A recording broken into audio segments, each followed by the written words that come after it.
প্রিয়ন্তীর পা দুটো যেন মাটিতে আটকে গেছে।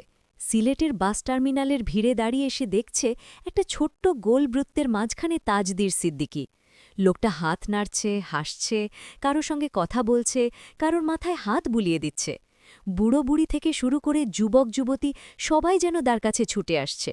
কেউ দুয়া করছে, কেউ সেলফি তুলছে, কেউ বলছে আল্লাহ আপনাকে আমাদের জন্য পাঠিয়েছেন। প্রিয়ন্তীর বুকের ভেতরটা অদ্ভুত একটা অনুভূতিতে ভরে উঠল। রাগ, লজ্জা, অস্বস্তি সব মিলেমিশে একটা কিছু যেন গলা আটকে আছে। কিন্তু তার মাঝেও একটা ছোট্ট লুকানো হাসি ফুটে উঠছে বারবার। মিতালি তার কাঁধে হাত রেখে বলল, কিরে, হিরোইন হয়ে গেলি নাকি? সবাই তোকে দেখছে না, তোর হিরোকে দেখছে। প্রিয়ন্তী ফিরে তাকাল। ভাবি, এসব কি হচ্ছে? আমি তো কিছুই বুঝতে পারছি না। বুঝতে চাইলে বুঝবি, মিতালি চোখ টিপে বলল, কিন্তু এখন চল, লাগেজ নামাই, পরে সব বুঝিয়ে দেব। তাজদির তখনও ভিড়ের মাঝে। প্রিয়ন্তী চোখ সরাতে পারছিল না। লোকটার ইউনিফর্ম নেই, সাধারণ শার্ট প্যান্ট, তবু যেন সারা শরীর থেকে একটা আলাদা আভা বেরোচ্ছে। শক্ত চোয়াল, গম্ভীর চোখ, নাকের ওপরের সেই পুরনো কাটা দান, সব কিছু যেন এখন আরও স্পষ্ট, আরও আকর্ষণীয় লাগছে। হঠাৎ তাজদির চোখ পড়ল তার দিকে। ভিড়ের মাঝ থেকে সোজা তাকাল। 1 সেকেন্ড, 2 সেকেন্ড। প্রিয়ন্তীর গাল দুটো আবার জ্বলে উঠল। সে তাড়াতাড়ি চোখ সরিয়ে নিল, লাগেজের দিকে এগোল। কিন্তু তাজদির আর দেরি করল না। ভিড় ভেঙে বেরিয়ে এলো। হাঁটতে হাঁটতে এসে দাঁড়াল প্রিয়ন্তীর সামনে। নামলেন অবশেষে। ভেবেছিলাম বাসেই থেকে যাবেন। প্রিয়ন্তী মুখ ঘুরিয়ে বলল, আমার লাগেজ নামাতে হবে, আপনি ব্যস্ত থাকুন। ব্যস্ত তো ছিলামই, কিন্তু এখন আরও বেশি ব্যস্ত হয়ে পড়লাম। আপনার লাগেজটা কোনটা? প্রিয়ন্তী বলতে যাবে না বলবে, এমন সময় পাভেল এসে বলল, আরে ভাইয়া, আপনি এখানে? আমরা তো ভাবলাম আপনি পুলিশের সাথে কথা বলতে গেছেন। তাজদির মাথা নাড়ল। পুলিশ আসছে, আমি শুধু একটা ফোন করেছি। এখন বলুন, লাগেজ কোথায়? প্রিয়ন্তী আর না করে আঙুল দিয়ে দেখাল। তাজদির সহজেই দুটো বড় স্যুটকেস তুলে নিল, একটা তার কাঁধে, আরেকটা হাতে। প্রিয়ন্তী বলল, আমি নিজেই নিতে পারি। পারেন, কিন্তু নিতে হবে না। তাজদির সোজা তাকিয়ে বলল, চলুন, গাড়ি অপেক্ষা করছে। গাড়ি? প্রিয়ন্তী অবাক। হ্যাঁ রে, ভাইয়া বলেছে আমাদের সবাইকে নামিয়ে দেবে।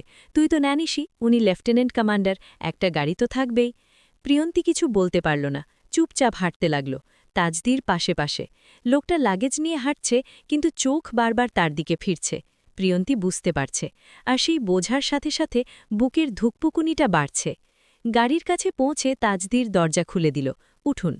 প্রিয়ন্তী উঠে বসল, পেছনের সিটে। মিতালি আর পাভেলও উঠল। তাজদির ড্রাইভারের সিটে বসল। গাড়ি ছাড়ার আগে আয়নায় চোখ পড়ল প্রিয়ন্তীর। তাজদির তাকিয়ে আছে, হালকা হাসি ঠোঁটে।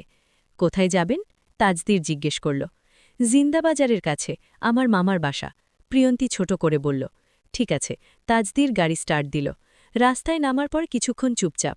তারপর তাজদিরই প্রথম কথা বলল, রাতে ভয় পেয়েছিলেন? প্রিয়ন্তী চুপ। গুলির শব্দ শুনে চমকে উঠেছিলেন, তাই না? আমি ঘুমিয়েছিলাম। প্রিয়ন্তী মিথ্যে বলল। তাজদির হাসল। আপনার ঘুম খুব হালকা, আমি জানি। প্রিয়ন্তীর কান লাল হয়ে গেল। সে জানালার দিকে তাকাল। কিছুক্ষণ পর তাজদির আবার বলল, আমি জানি আপনি রাগ করেছেন আমার মেসেজগুলোর জন্য। প্রিয়ন্তী চুপ। কিন্তু আমি সরি বলবো না, কারণ ওগুলো বলার দরকার ছিল।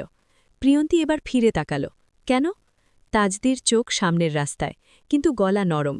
কারণ আমি চাই না আপনি আমাকে ভুল বুঝে থাকেন। আমি যা বলি তা মজা করেই বলি, কিন্তু মজার আড়ালে যেটা লুকিয়ে থাকে সেটা সত্যি। প্রিয়ন্তীর গলা শুকিয়ে গেল। সে কিছু বলতে পারল না। গাড়ি এসে থামল একটা বাড়ির সামনে, মামার বাসা। তাজদির লাগেজ নামিয়ে দিল। পাভেল, মিতালি নামল। প্রিয়ন্তীও নামল। তাজদির দাঁড়িয়ে রইল। প্রিয়ন্তী বলল, থ্যাংক ইউ। তাজদির মাথা নাড়ল। আরও একটা থ্যাংক ইউ বলার সুযোগ দিন।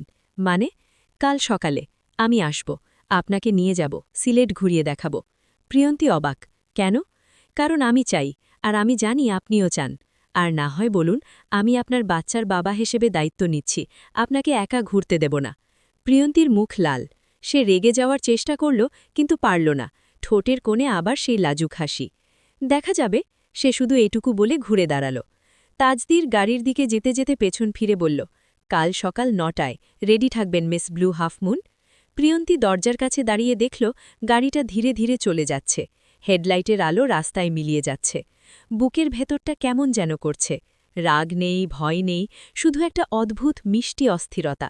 সে দরজা খুলে ঢুকল, কিন্তু জানে কাল সকালে সে রেডি থাকবে।